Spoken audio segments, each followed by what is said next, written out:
ئێرە نمونەیەکێک لەو شوێنانەیە لەسەر ڕێگای کەرکووک سلێمانی و لە دەواازەی شاری کەرکووک کە ناوی باخچی لێ نراوە، بەڵام نەدار نەگوڵ نەسەوزایی هیچی تیان نابینرێت، بۆیە هیچ سیمایەکی باخچەبوونی پێوە دیار نییە.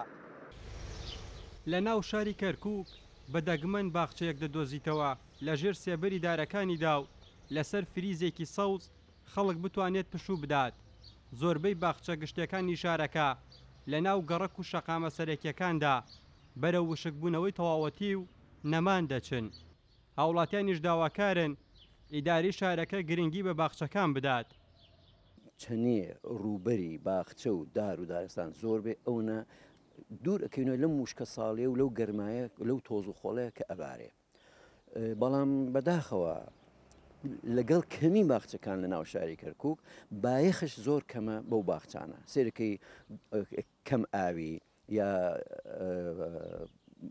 پاک و خاوێنی ناو باخچەکە ڕەچاو ناکرێت. کووا خزمەت کەی وابێ ئەوە تا باخچەکانی ئیسکان هەمووی وشک بووە، نە فریزەکانی بە عەمەل دێ، نە دارەکانی بە عەمەل دێ، هەمووی وشکە بووە، یان باخەوانی بۆ دابین نەکراوە. ئەگەر باخەوانی بۆ دابین کرێ ئاوهای لێ نایە، دەبێت دارەکان خزمەت کرێ. ئەگەر خزمەت کرێ زۆر وەزعی شارەکەمان خۆشە بێ. ئێستا لە بەرد و کەڵ و تۆز و پیسی هەر هەناسە ناتوانانی هەڵکێشی.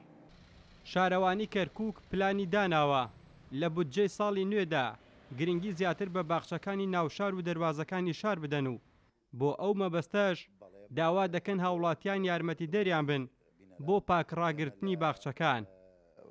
2022 پارەیەکی زۆرمان داناوە، زۆری پارەکانمان تەرخان کردووە بۆ بابەتی داڕواندن، چیمەن، ئەترافی خاصە بکەین بە دار و چیمەن و باخچەکانی ناو شار ئەوانەی کە نوێژەنی پێویست بێت نوێژەنی کەینەوە، ئەوانەیشی کە وەکو عەرزما بێ بکرێت پێویستی بۆ ببێتە باخچە ئەکید ئەو شتانە ئیشمان لێ کردووە و هەمووی پرۆپۆزەڵمان بۆی کردو نردومانە بۆ محافەزە لە خۆتەی 22. بە پێی ئاماری شارەوانی کەرکووک 185 باخچە لە گەڕەکەکان داهەن، 140 کرێکار ڕاست پێردراون بۆ چاکردن و پاکردنەوەی باخچەکان، لەگەڵ 25 پاسەوان بۆ چاودێریکردنی باخچەکان و ڕێگری لە تێکدان و شکاندنی دارەکان. ئەم ئامارەش لە کاتێکدایە کە پێویستی کەرکووک زۆر لەم ژمارانە زیاترە.